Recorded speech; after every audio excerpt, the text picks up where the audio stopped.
School کے 3 طالب علم لڑکوں نے اسکول کے چوکیدار کو کچھ روپے دیے اور کہا کہ چھٹی کے وقت کسی ایک لڑکی کو روک لینا۔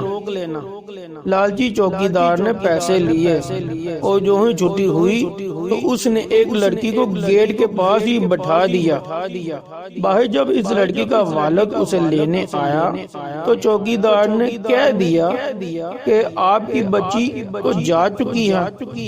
جب والد چلا گیا تو چوکیدار نے اسے کہا کہ آپ کے ابو آ جائیں گے، تم ٹینشن نہ لو اور اندر کلاس میں جا کر بیٹھ جاؤ، جب کوئی آئے گا تو میں تمہیں اطلاع کر دوں گا۔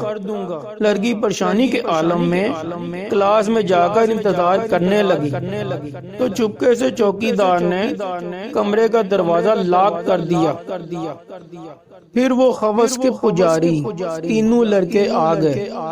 پہلے ایک نے جا کر زبردستی زیادتی کی، پھر دوسرے نے بھی، لیکن جب تیسرا لڑکا اس کم سی لڑکی سے اپنی پیاس بجھانے اندر داخل ہوا تو آگے اس بچی کو دیکھ کر اس کی سانسیں رک گئی اور پتھر کی طرح ساکن ہو گیا۔ جانتے ہو کیوں؟ کیونکہ آگے وہ لڑکی اس لڑکے کی بہن تھی۔